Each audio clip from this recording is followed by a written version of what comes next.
Hercule Poirot and the Rose That Never Bloomed. Chapter 1. The Greenhouse of Secrets. Death came to Valmarch Mansion one spring morning, when the air smelled of damp lilacs and dew still beaded the greenhouse windows. It was in this sanctuary of glass and shade that the lifeless body of Lady Evelyn d'Orville, a Marchioness of French descent, patron of the botanical arts, and recent widow of a British textile industrialist whose fortune had failed to win her the favour of those around, was found. The scene was, on the surface, serene. Lady Evelyn lay in her favourite wicker chair, dressed in a white silk robe, as if she'd decided to take a nap among her prized orchids. But the frozen expression on her face, a mixture of surprise and disdain, betrayed something else, and the fallen crystal goblet next to her hand, still dripping with the amber liquid, suggested that sleep hadn't taken her. It was the maid who found her, a young woman of Basque origin named Mireille, who ran screaming, dropping her bucket of scented water. The gardener, a quiet man with a military background, was the first to respond. Then came Mrs. Redley, the housekeeper, who immediately ordered the greenhouse doors to be locked and the police to be called. But before the call could be completed, someone else proposed another idea. "No, don't knock yet," said a firm, elegant voice from the doorway. Everyone turned around. In the hall stood a woman with ashen hair, a gaunt face, and intense eyes, Agnès Fontaine, confidante of the deceased and curator of her private botanical collections. She was dressed in pearl grey, as if she had already anticipated morning. "There are things that shouldn't be rushed. This isn't a matter for just any provincial inspector. This is a case for Hay." And without further explanation, he walked purposefully to the library desk, where he wrote a short letter in firm but shaky handwriting. Then, without another word, he called the chauffeur. 5 days later, Hercule Poirot's dark grey car pulled up in front of the gates of Valmarch Mansion, on the edge of Somerset. The Belgian detective stepped out with his usual composure, cane in hand, moustache immaculate, hat perfectly aligned. He studied the gardens attentively, as if the trimmed bushes could reveal secrets to him just by looking at them. Agnès Fontaine herself welcomed him. "Monsieur Poirot," he said, bowing his head slightly, "thank you for coming. I knew you would understand the urgency." "Mademoiselle Fontaine, your letter was intriguing. A rose that never bloomed. A beautiful mystery. May I?" She nodded and led him directly into the greenhouse. Although days had passed since the discovery, the room still smelled of damp, disturbed earth and half-blooming flowers. Poirot walked slowly, stopping beside the wicker chair where Lady Evelyn had been found. Has anyone touched this scene since then? No one. I've banned entry. The police were notified only after I sent you the letter. We wanted a different kind of mind. Very well. Very careful. Poirot stooped with difficulty and examined the fallen cup. Then he turned his attention to the flower-pots lined up along the wall. "Tell me, mademoiselle, what doesn't fit?" Agnès sighed, crossing her arms. Lady Evelyn had enemies. Not public, not declared. But she had them. Her husband died 8 months ago. And since then his fortune, his will, his control over the family have caused tensions. This death, Monsieur Poirot, is unnatural. I know it. I'm sorry. Poirot sat up slowly. "And who makes up this tense family now?" Her stepson, Julian Orville, a cynical and debt-ridden young man. Her sister-in-law, Lady Margaret, still smarting from being excluded from the inheritance. Her personal physician, Dr. Reynard, whose closeness to Evelyn bordered on the intimate. And Miss Penelope Vane, the late woman's niece, with the smile of a flower and the poison of an ancient root. Poirot raised an eyebrow. "A gallery of suspects, each with a motive. That's perfect. And the rose, mademoiselle, the one that never bloomed." Agnès led him to a display case in the centre of the greenhouse. Under a glass bell, a single flowerless plant with a thorny stem and withered leaves rested in black earth. It was her personal experiment.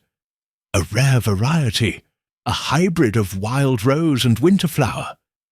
Lady Evelyn cultivated it for years. It never bloomed. She said it would only when something truly pure occurred in the house. Poirot watched in silence. Then he smiled slightly. "And it flourished in the end?" "No, sir, not once." Poirot nodded, without taking his eyes off the plant. "So, mademoiselle, let's start looking for the impure." Chapter 2. The Circle of Suspects. Poirot settled himself with almost ritual precision in the mansion's eastern drawing-room. A room adorned with tapestries and screens brought back from exotic travels that Lady Evelyn had devotedly collected. There he asked for tea, not so much out of politeness, but to observe how the house's inhabitants reacted when they were gathered together, as if the warmth of the tea and the awkward silence could reveal more than 1,000 separate interrogations. One by one, the suspects entered. The first to appear was Julian Orville, with a sharp face and a slightly wrinkled suit, and the restless look of someone who has spent too many sleepless nights. He sat down with obvious disdain, and made no attempt to hide his annoyance. "So, you're the famous detective. Shall we play a guessing game?" Poirot smiled without fanfare. "No, sir. We'll play balance, and balance requires patience and precision, like dance or crime." The next to enter was Lady Margaret d'Orville, with Victorian rigidity, dressed in absolute black, as if mourning were her natural form of existence. She carried a rosary, which she twirled between her fingers with meticulous fervour, and her eyes were more fixed on the ground than on the people. "My brother adored Evelyn," he said as soon as he sat down, without anyone asking. But not all of us ever understood why. After her came Dr. Lucien Reynard, tall, with pale features and a taciturn expression. His lab coat had been replaced with a light linen suit, but a stethoscope still hung around his neck, as if he couldn't shake off the role of medical confidant. "The lady suffered from nervous episodes," he explained after pouring himself a cup. "The isolation of the greenhouse, her gardening, it was her psychological refuge. But she certainly had enemies." Poirot silently noted the chosen term. Enemies, not enemy. Plural. Finally, he entered Penelope Vane, the niece, a young woman of sharp beauty, wearing an ivory silk dress and perfectly painted lips. She moved as if the room belonged to her, but her eyes observed everything with the cunning of a cat. She addressed Poirot directly. "I've heard of you, Monsieur Poirot. You always come to the end of the play to applaud after everyone has suffered through the tragedy.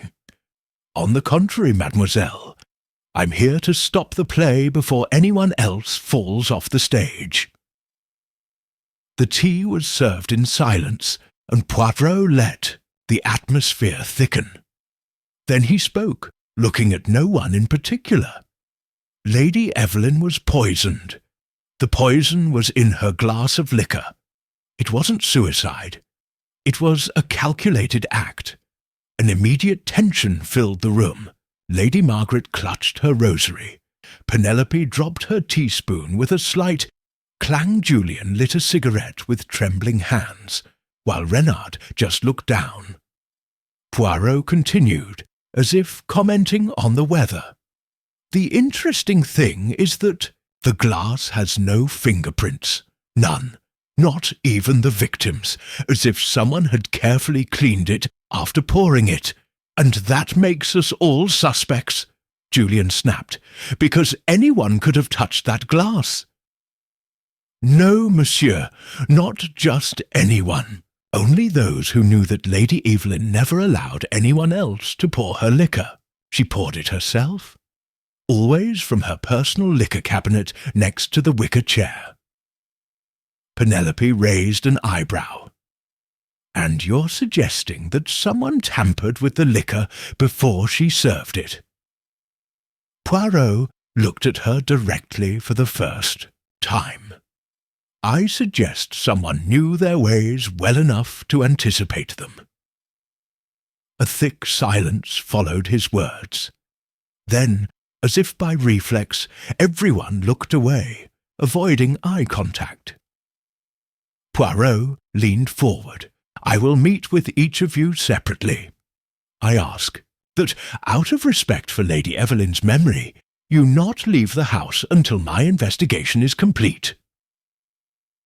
No one answered, but on their faces the detective clearly read what they didn't say. Nobody wanted to be under the same roof with the others. Leaving the drawing-room, Poirot paused beside the oriental screen. He stroked one of the gilt figures in the floral design with his finger.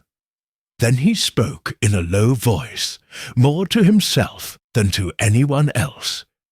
"A rose that never bloomed, and yet everyone seems to have breathed in its scent. Too close." Chapter 3. Declarations and Disguises. Poirot began his round of interviews with his characteristic meticulousness, interested not only in the suspects' words, but in the way they spoke them, in the silences that accompanied them, and in the gestures that revealed more than they were trying to conceal.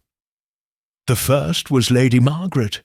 He sat her down opposite him in the small music room, where an old pianola lay under an embroidered blanket. Poirot offered her tea, which she rejected with a curt gesture. "Were you and Lady Evelyn close?" Poirot inquired, folding his hands in his lap. "We tolerated each other," she replied without emotion. "I belonged to this house before she did. Then she came, took over everything, and turned it into a museum of flowers and rarities. But my brother adored her. It wasn't me who came between them." And in recent months, Lady Margaret looked away. She changed. She became paranoid. She spoke in low voices to that Fontaine woman, wrote letters that she later burned. I don't know who she feared, but something bothered her deeply. Maybe she knew someone wanted her dead. Anyone close? Aren't we all close here, Monsieur Poirot? With that, the interview ended. Poirot went to the Dr. Renard, whom he received in the library. The doctor held a notebook, as if refusing to abandon his professional stance, even in front of a detective. Did Lady Evelyn have any declared enemies? Not exactly, but you do need an iron will and the talent to make yourself indispensable and unbearable. And your health? Clinically speaking, healthy. He suffered from mild anxiety and some sleepless nights. I prescribed valerian and walks. Nothing that would have predicted this. Poirot watched him silently, then asked, "Did she trust you?" "Much more than in her family. She was a lonely woman, even though she lived surrounded by people." Poirot narrowed his eyes. "Tell me, Doctor, did you know that Lady Evelyn had started writing a new will?" An almost imperceptible blink preceded the response. "He mentioned it, yes. But he didn't give me any details. He just said that some people wouldn't be happy. And you, sir, would you be happy?" The doctor smiled without mirth. "I'm just a doctor. I'm not interested in wills, unless they cause premature deaths." He then received Julian Orville, who entered with the expression of someone who has already been condemned in advance. "Did you know your stepmother was changing her will?" Poirot asked bluntly. Julian gave a bitter laugh. "Of course. He said it to me in that condescending tone I loved so much. Julian, one should earn one's inheritance, not expect it like a monthly cheque." "Can you believe it? And did you deserve it? What do you want me to say? I'm her only direct legal family. And yes, I've had debts. But I never wanted to kill her, if that's what you're getting at." Poirot raised his eyebrows. "Do you want to convince me, or convince yourself?" Julian stood up, clearly uncomfortable. "I have nothing more to say. The real danger wasn't me. Have you spoken to Penelope?" Finally, Poirot summoned Penelope Vane in the winter garden, where the sun fell gently on the white tiles. She arrived, unhurriedly, holding a closed book in her hands. "Monsieur Poirot, do you think beauty is a cause for suspicion?" "Sometimes, mademoiselle, beauty is intention's favourite disguise, especially when it hides behind calculated smiles." Penelope smiled, unfazed. "Are you accusing me? Never. I just observe." "And what do I observe?" "A devoted niece who avoided family gatherings, who argued with her aunt in private, and who, curiously, wasn't present the morning of her death. I was in town buying watercolour paper. I have the receipt if that helps." Poirot stared at her. "Maybe, although I'm more interested in knowing what you've been up to lately." She shrugged. "Flowers. Roses, especially. Some dead. Others unbloomed." The answer left Poirot motionless for a few seconds. Then he bowed slightly, as if he had heard a tuned note in a false melody. When he returned to his room, Poirot took out his pocket notebook and wrote 3 words. "Everyone is hiding something." But underneath, he added one more line. "One hides everything alone." Chapter 4. A Testament Among Thorns. The next morning, Poirot requested access to Lady Evelyn's private office, a room on the 2nd floor, adorned with antique tapestries, and a grandfather clock that echoed the hours with a solemn echo. The key was handed over by Mrs. Redley, the housekeeper, a firm-faced, low-voiced woman who didn't seem surprised that the detective wanted to snoop around there. "She was very jealous of this room," he commented. "No one went in, not even Miss Fontaine." Poirot looked around the room carefully. There was an orderly harmony in every corner.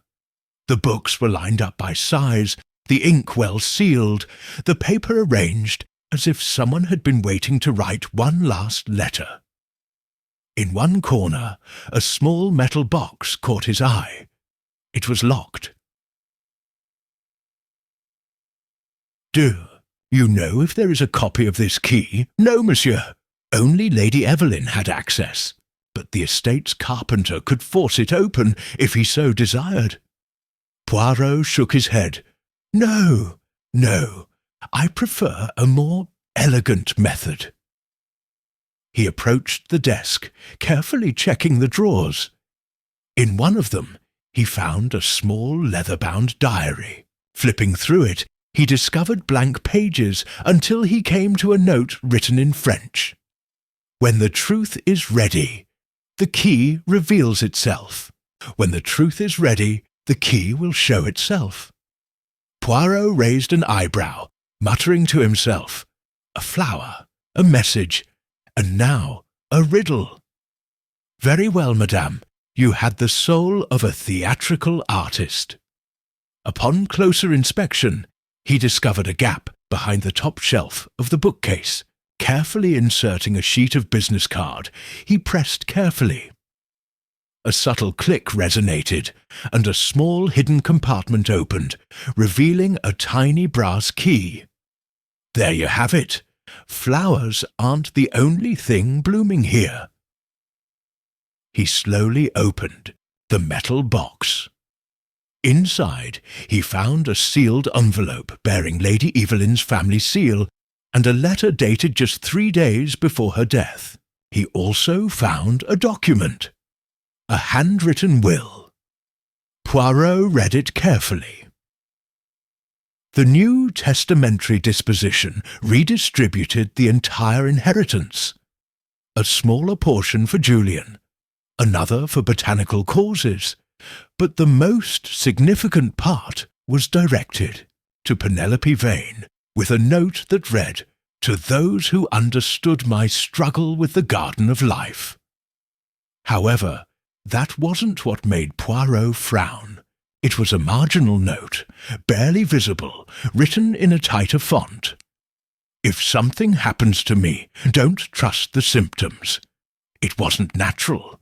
The culprit will know which flower wasn't supposed to bloom." Poirot delicately closed the will and went immediately to the greenhouse. There he found Agnès Fontaine delicately pruning a series of ferns. "Mademoiselle, may I ask you about that rose?" he said, pointing to the plant under the glass bell. "The ice rose, we called it, an experimental hybrid. Born sick, but resilient. It never bloomed, but Evelyn cared for it like a promise. She said it was her mirror. And you manipulated her? Never. It was exclusively his. I wasn't even allowed to water it." Poirot approached the plant. Something about the roots caught his attention. There was a slight indentation in the soil, as if something had been recently introduced. With his stick, he gently stirred the soil. He found a small glass tube buried among the roots. Inside, a capsule of whitish powder. Ah, voilà! A flower that doesn't bloom, but hides poison in its roots. Agnes paleness. That wasn't there before, I swear. Poirot nodded without raising his voice. "I don't doubt it, mademoiselle. But someone tried to hide the cause under what seemed like a symbol of harmlessness. No one notices a dying flower. And yet, crime thrives there." That night, Poirot walked alone through the mansion's corridors. Family portraits stared at him with static faces, like silent witnesses to secrets too old. In his notebook he wrote, "Emotional motivation, hidden poison, altered will, and the flower was just a mirror." Chapter 5. The Echo of A. Silent Garden.I. Valmarsh Manor, despite its size, seemed to shrink under the weight of silence. Poirot, true to form, woke before dawn, after a breakfast meticulously served by Mrs. Redley, Darjeeling tea, 2 lightly toasted slices of bread, and a small portion of bitter orange marmalade. He headed back to the greenhouse.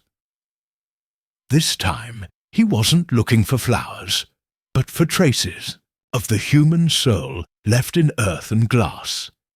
Agnès Fontaine was waiting for him there, visibly upset.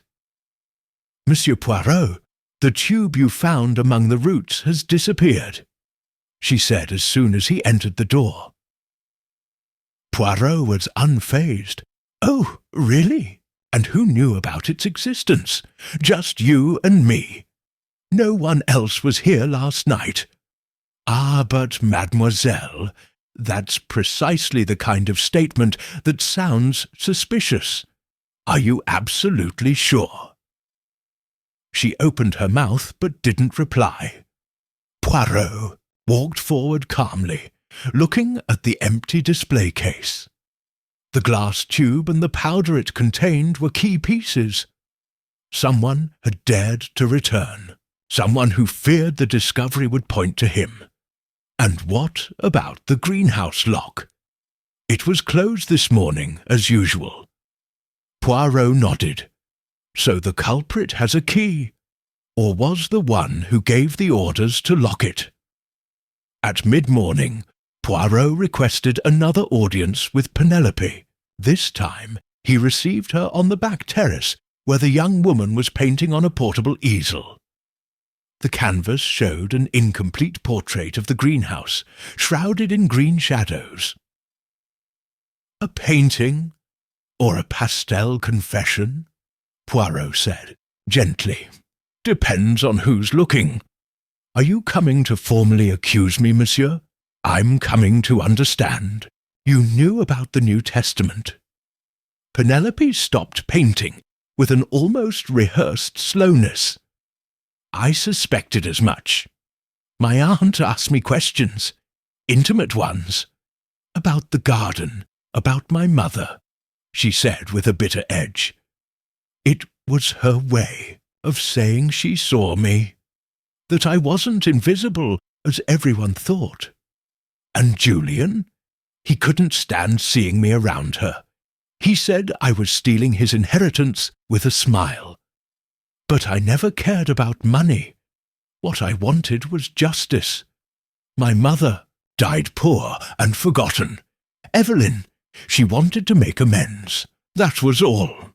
Poirot leaned towards her. "And that's all you wanted too?" Penelope held her gaze. For a moment her expression hardened. Then, as if remembering something, she softened her expression and picked up her brush again. "I don't kill flowers, monsieur. Poirot, I grow them." The next to be questioned was Julian Orville, whom Poirot found in the games room, smoking and looking through old papers at the mahogany desk. "Are you looking for something, Monsieur Orville?" "An answer," he said without turning around. "Or at least some consolation. Have you found out who did it yet?" Sometimes the answer isn't what you take, but what you're afraid of losing. What did you have to lose besides money? Julian turned around, his eyes filled with irony. "My name, my legacy. Do you know what it means to be the son of the man who built this, and watch a stranger take it apart piece by piece? My father left this to me, and Evelyn was turning it into an orchid mausoleum. And you think someone killed him for that? Think someone very close to her wanted something that couldn't wait, and she had secrets, believe me." Poirot bowed slightly. "Everyone here has secrets, but not everyone buries them in fertile ground." That afternoon, Poirot finally examined the mansion's back garden, where, according to Mrs. Redley, Lady Evelyn used to sit alone for long periods, facing a small moss-covered stone altar. There, hidden among the roots of a hedge, Poirot found a small notebook, loosely wrapped in a cloth bag. Its cover was stained with moisture, but the contents were still legible. It wasn't a diary. It was a series of observations written in meticulous, clinical prose. Evelyn had been recording behaviours, changes in attitudes, passing comments, seemingly harmless details. Julian looks at my glass before I drink. Penelope asks about the ice rose. Reynard talks about dreaming about my death. And one last line, like a needle stuck at the end of thought. He who smiles at me the most is the one who most desires my silence. Poirot slowly closed the notebook. He no longer needed any more physical evidence.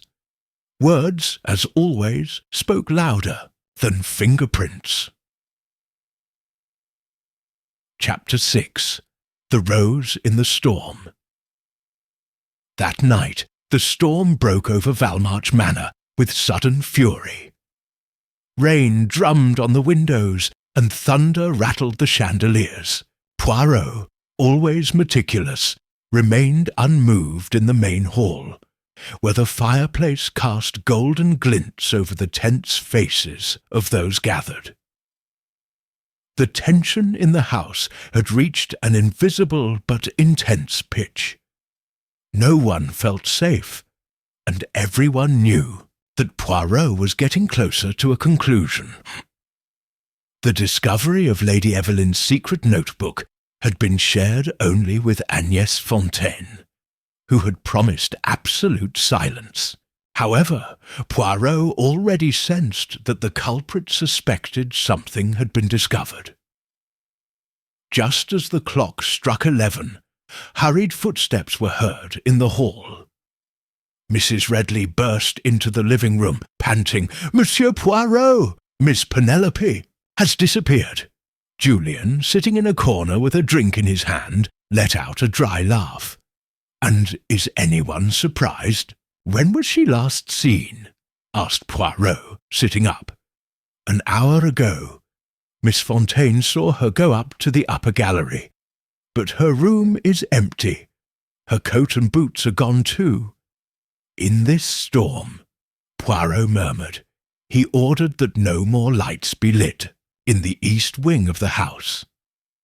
If Penelope had fled, she had done so intentionally. But if someone had made her disappear, then the danger was still alive and closer than they thought." An hour later, Poirot found Penelope in the greenhouse. Was sitting on the floor in front of the ice rose display case. She wasn't wearing a coat, and her ivory dress was soaked. In her hands she held an old photograph, which Poirot recognized instantly. Lady Evelyn with a younger woman, Penelope's mother. The young woman wasn't startled by his footsteps. She spoke without looking at him. "She promised me she'd put everything in order, that she'd clean up the past. But how do you clean up the past if you're part of what you want to erase?" Poirot crouched down beside her without hurrying her. "What do you mean, mademoiselle? That no matter how hard you try to make amends, people cling to their guilt, their secrets. I thought the will was his way of redeeming himself. But now I see that his death was a consequence, not a perfect crime, just a consequence." Poirot raised an eyebrow, watching her closely. "Are you confessing something?" "No, I'm remembering." He stood up slowly, handing her the photograph. "Do you know who gave it to me?" "Agnès. She said Lady Evelyn wanted me to have it, but only after her death. Don't you find that strange? Everything in this house is strange, mademoiselle." Penelope left the greenhouse without looking back. Poirot watched her disappear into the shadows of the corridor, and then turned his attention to the glass covering the rose. Something in the earth had changed. Again. He bent down and removed the top layer of the substrate. This time he found, not a capsule, but a gold ring, covered in moist soil. Inside an inscription, T to E, forever. Poirot held it up to the light. The ring wasn't new. It was a souvenir and a token. The next morning, Poirot asked to speak with Agnès Fontaine. Found her in the library, cataloguing a collection of botanical books, as if her recent death were no concern to her. He placed the ring on the table without a word.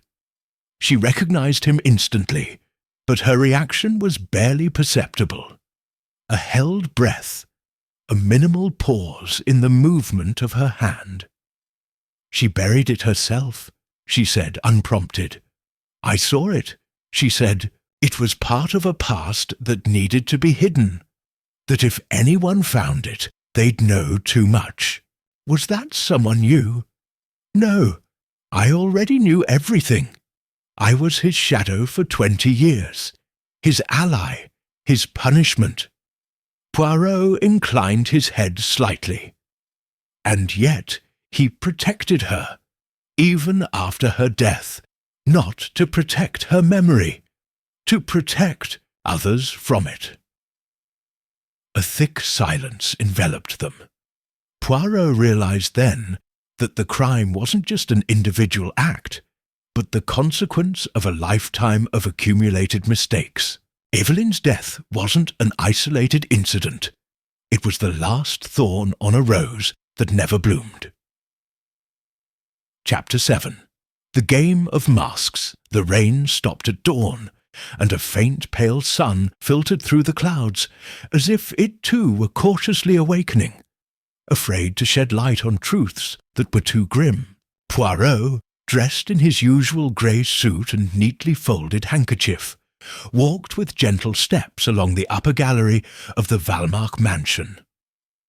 Every framed portrait, every perfectly symmetrical vase, spoke to him of a life seemingly orderly, but riddled with invisible cracks. The ring found in the greenhouse had triggered a new line of thinking, a gift from T. It wasn't just a romantic symbol, it was a buried bond. And that bond, Poirot suspected, was directly related to the identity of the killer. He went down to the drawing room where everyone was already waiting for him. He himself had asked that they gather there once more. The atmosphere was tense. Lady Margaret held her rosary with more fragile hands than usual. Julian seemed about to burst into words or tears. It was still unclear which. Penelope watched everyone with a restrained expression. Agnès Fontaine, as always, remained as still as an unmarked statue. Mesdames, messieurs, Poirot began, standing by the grandfather clock. Sometimes the truth is hidden not beneath the earth, but beneath layers of appearance, of masks. Eyes lifted to his. No one spoke.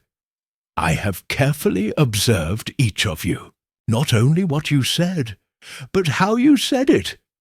I have followed your steps, listened to your silences, and picked up the broken pieces of a story you have tried to present as harmonious. He went to the fireplace and removed a sheet of paper from Lady Evelyn's notebook, which had been folded and tucked into the edge of a book. Here, the Marchioness wrote, "The deepest betrayal comes from those who know us too well not to hurt us." Poirot turned slowly towards Julian. "You, sir, had reason to wish your stepmother dead. The new will reduced you to a figurehead. Your debts were as tight as a noose around your neck." "And that makes me a murderer?" Julian said, almost spitting out the words. Poirot didn't reply. He simply turned to Lady Margaret. "And you, madam, resented Evelyn's domination of the house that was once yours. You spoke with disdain of her orchids and her whims. But that, perhaps, was more a mask than a motive. Lady Margaret looked down. Poirot advanced to the centre of the room, and then we have Dr. Reynard, too close to the victim, too cold when speaking about her health. You were well aware of the effects of poisons, and you would have had access to any substance you needed. The doctor straightened up. I had no reason to kill her.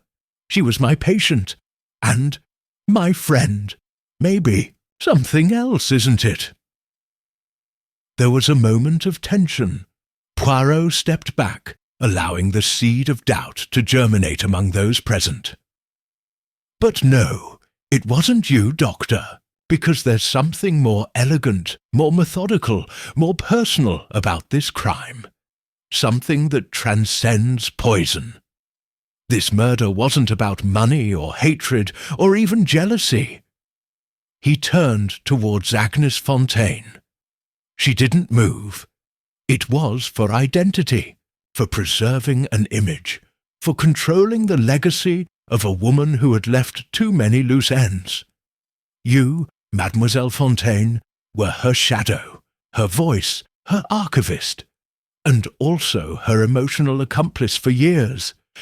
But when you discovered that Eveline was finally planning to tell the truth, about her past, about the ring, about Penelope, you realized everything would fall apart. Agnès closed her eyes for a moment. When she opened them, her voice was low and restrained. And what truth was that, monsieur? That Eveline wasn't the exemplary widow, that the ring didn't belong to the late Lord d'Orville, but to a man who vanished after an emotional storm, that Penelope wasn't just your niece, but your illegitimate daughter, and you, mademoiselle, had built a life with her based on exclusion, an exclusion that Eveline, in her belated redemption, sought to repair. Absolute silence fell over the room. Penelope gasped. Lady Margaret clutched the rosary tightly. Julian sank into his chair as if the entire mansion weighed on his shoulders. Poirot slowly approached Agnès. You didn't mean to kill Eveline, but when you heard her talking to the lawyer, when you knew she would reveal the truth, you understood that your place in that story would become dispensable. Agnès smiled, but it was a tired smile. It wasn't out of hatred, Monsieur Poirot. It was out of order, because there are truths that destroy more than any poison. Poirot looked at her, with compassion, but also with firmness. No, mademoiselle, it wasn't an order. It was fear, and fear never blooms. It only withers. Chapter 8. The Clue That Was Always There. Agnès Fontaine's veiled confession had filled the room with a new kind of silence. It was no longer the silence of suspicion, but that of a still incomplete revelation. Poirot knew that, although the curtain had been lifted on the emotional truth of the case, the crime, the specific act of death, still had to be accurately exposed. It wasn't enough to understand the why. It was necessary to demonstrate the how. That same afternoon, Poirot returned to the greenhouse. The stale air smelled of ancient dampness, of restless earth. The ice rose was still intact, enclosed in its glass dome. A perfect symbol of the crime, a motionless beauty that never bloomed. He knelt beside the display case and looked again at the hollow where he had found the ring. He measured the depth, the type of soil, and re-examined the base of the bell. On a small, almost imperceptible inner edge, he noticed a yellowish stain. With his handkerchief, he gently rubbed it. The acrid smell confirmed it. Strychnine, he murmured, not in the cup, not in the drink. The poison had been introduced another way, through touch. Lady Evelyn used to stroke the rose's leaves every morning, as if she found solace in their fragility. If someone had smeared the underside of the bell or the leaves with the alkaloid, the simple touch of their fingers, followed by the unconscious gesture of touching their face or their cup, would be enough to absorb a lethal dose. Poirot wrote down the hypothesis with the certainty of someone who has put together the last piece of the puzzle. Hours later, he called a meeting with Inspector Renaud, who had arrived that morning from Taunton, and explained every detail with his usual precision. The officer listened with British scepticism, but didn't interrupt. "Are you saying that the murder was not committed with a poisoned glass, but by dermal contact?" "Exactly, mon ami. A subtle, elegant form of crime, and for that very reason, revealing. Only someone who knew Lady Evelyn's intimate routine could employ such an indirect method. Only someone who knew that she touched her rose every morning with bare hands. And you believe that person was Miss Fontaine?" Poirot shook his head. "No, Inspector. Mademoiselle Fontaine was guilty of many things. Of keeping secrets, of manipulating, emotions, even of wanting to stop a truth she feared. But she wasn't the one who planted the poison." Renaud frowned. "So who?" Poirot took out Evelyn's notebook again. He opened it to a specific page and handed it to the inspector. There, in clear handwriting, the deceased had written, "If anything happens to me, the one to blame will be the one who pretends to admire my rose, but hates its image. The one who puts on makeup in front of my mirror, but never dares to look directly at me." That evening, Poirot requested a last conversation with Penelope. He found her in the greenhouse again. She was sitting in front of the rose, just as he had found her after the storm. But now she wasn't crying or speaking in riddles. "I knew it, didn't I?"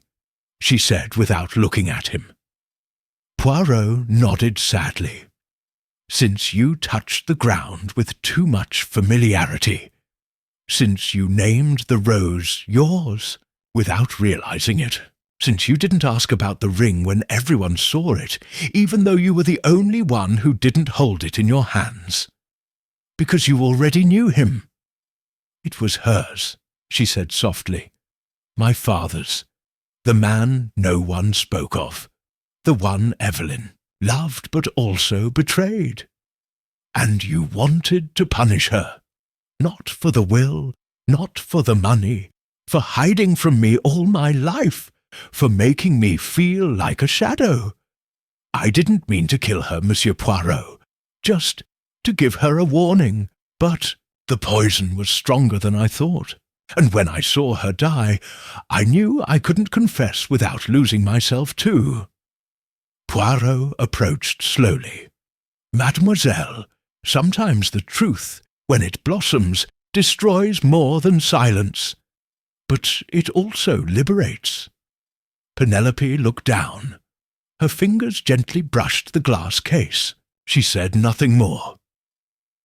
That night, as the police escorted Penelope from the mansion, Poirot was left alone by the rose. He watched it for a long moment. Then he approached, and with the tip of his cane made a slight incision in the ground. He dropped a small seed into it and carefully covered it. Maybe this time it will bloom. Chapter 9. The Judgment of Shadows.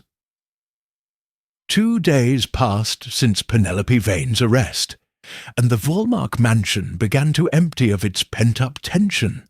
However, for Poirot, the conclusion was not yet complete. The logical resolution of the crime had been reached, yes, But the emotional dimension, the echo that every murder leaves among those still living, had to be observed, understood, and, if possible, balanced. From the library, Poirot wrote several letters. One was addressed to Lady Evelyn's lawyer, notifying him that the will found should be validated as legitimate despite the circumstances. Another, shorter and more personal, was sent to an orphanage in the south of France, whose name appeared underlined in the margin of the deceased's private notebook. When he finished, he sealed the envelope with his personal seal. Then he went down to the portrait gallery, where Mrs. Redley waited for him with slow steps. "Are you leaving tonight, Monsieur Poirot?" "Oui, madame. The train to London isn't waiting, and my moustache, though tough, prefers less humid climates." She smiled with a hint of sadness. "I never thought something so terrible could happen here. Lady Evelyn had her quirks, but she didn't deserve an end like this. No one deserves to die without knowing who they truly are. And that was your tragedy, Mrs. Redley. You cultivated an exquisite garden to hide the rotten roots of the past." As he stepped out into the corridor, Poirot met Julian, who was waiting by the stairs with a grim expression. "So, it was Penelope. I guess in the end we all had our reasons." "In the end," Poirot corrected, "they all had secrets, and reasons that only the heart can understand, but justice must judge." Julian nodded slowly. "And what will become of the house, and of my father's legacy? That's up to you, sir. The New Testament doesn't leave you much in material terms, but it leaves a garden, a story, and perhaps the opportunity to flourish on its own." Julian lowered his gaze as if those words weighed more than any condemnation. Poirot then went to the study of Anne Fontaine. She greeted him without emotion, sitting at a table with documents arranged by topic: hybrid crops, rare seeds, botanical correspondence. She didn't look up when he entered. "She told me once," he said softly, "when I die, you'll still be taking care of the greenhouse, Agnès, just like you took care of me." Poirot was silent for a moment. "And he will, right?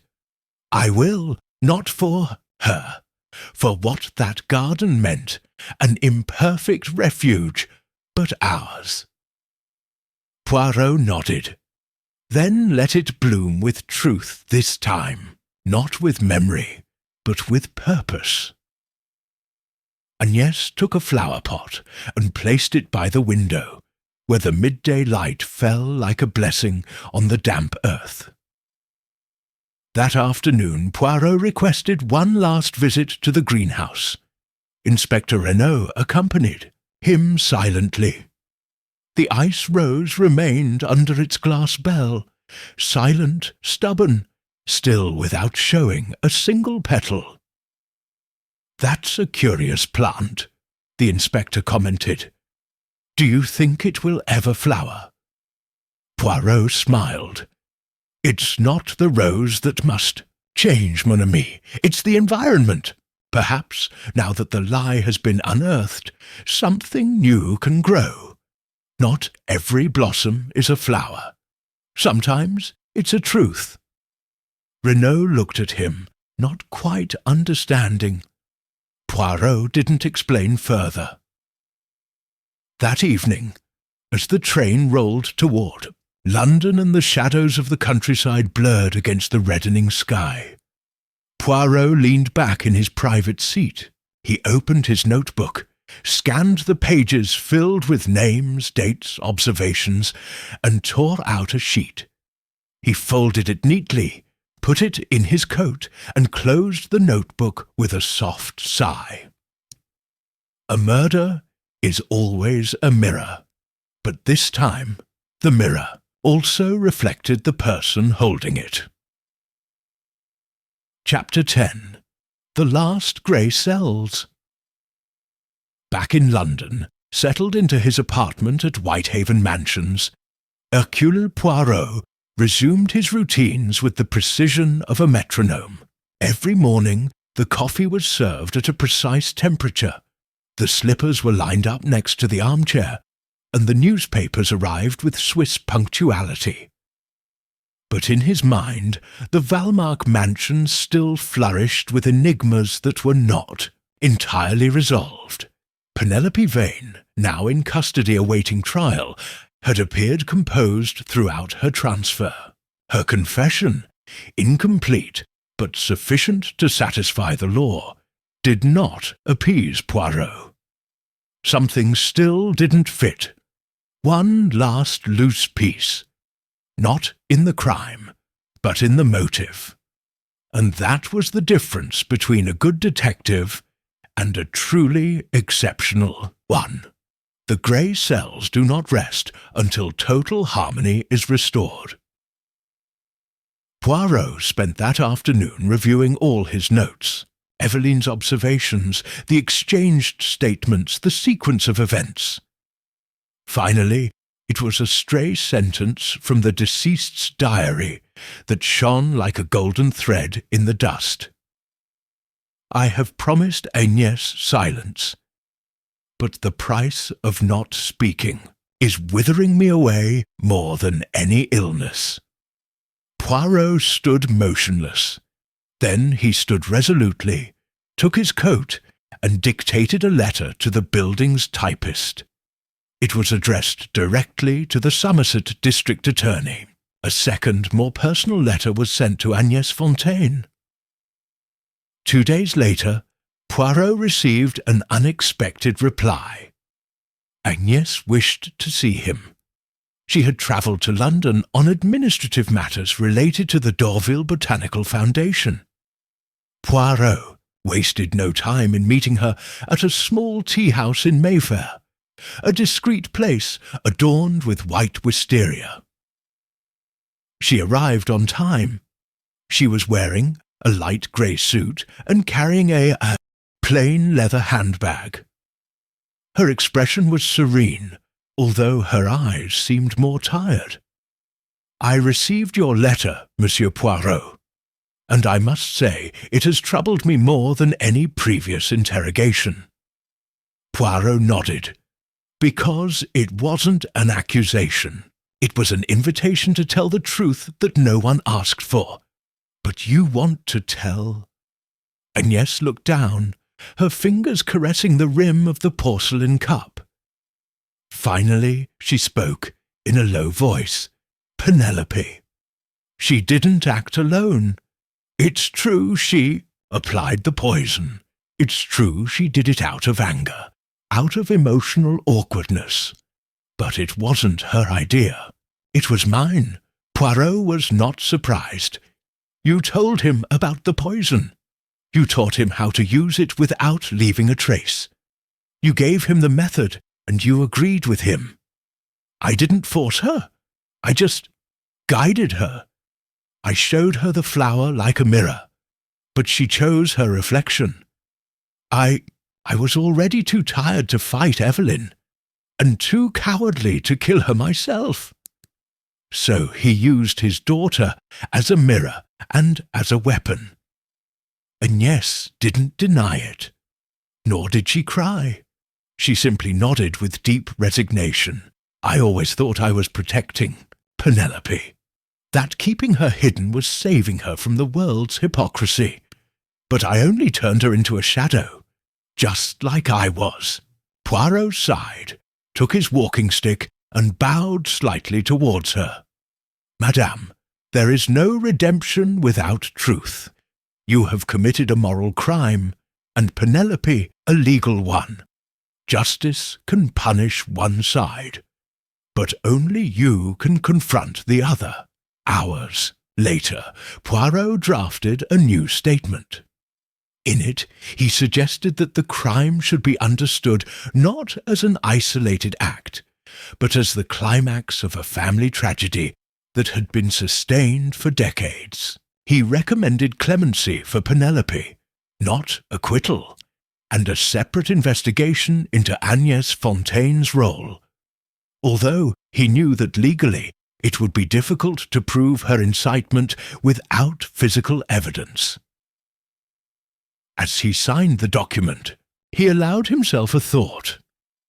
Flowers that grow in the shade rarely know how to face the sun. As night fell, Poirot looked out of his apartment window. London was buzzing with its incessant routine. But inside, a strange calm had settled. The crime had been solved. The soul of the case had been exposed. And the Garden of Secrets had finally been unearthed. Chapter 11. The Rose That Blossomed in Silence. Penelope Vane's trial began a week later at Taunton County Court. The authorities had accepted Poirot's recommendations, and the prosecution, after reviewing the evidence and Agnès Fontaine's written statement, amended the charge from premeditated murder to manslaughter with mitigating circumstances. It was a turn of events that many found unexpected, but not Poirot. Sitting among the audience, the Belgian detective carefully observed every reaction in the courtroom. The prosecutor firmly presented the facts. The victim died of poisoning after coming into contact with a lethal substance deliberately placed on a plant she touched daily. However, the narrative shifted when Penelope's relationship with Lady Evelyn was presented.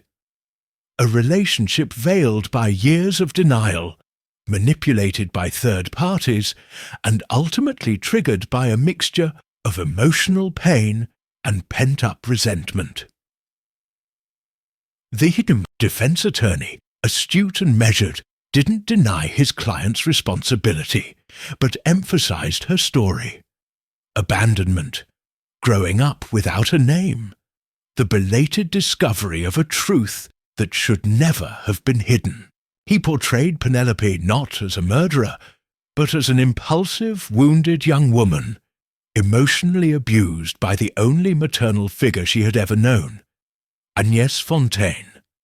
Agnès didn't appear. Her health, or perhaps her guilt, prevented her from attending. But her letter, read aloud, fell like a bitter rain upon the jury. I knew what she was planning, and I did nothing. I became a spectator to an act I myself inspired. For that, I don't demand forgiveness. But I do ask for understanding.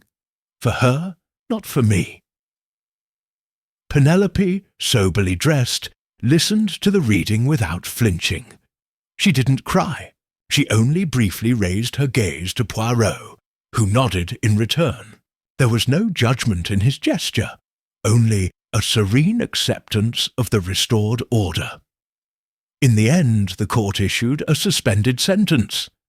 Penelope would serve 5 years of supervised release, with a ban on leaving the country and required to perform community service at botanical and educational institutions, a poetic way of giving back to nature what had been used to kill.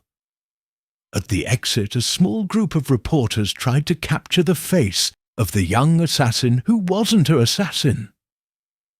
Poirot stood in the way without a word. His mere presence was enough to clear the way. Penelope caught up with him a few steps later. "Thank you," he said in a barely audible voice. Poirot gently shook his head.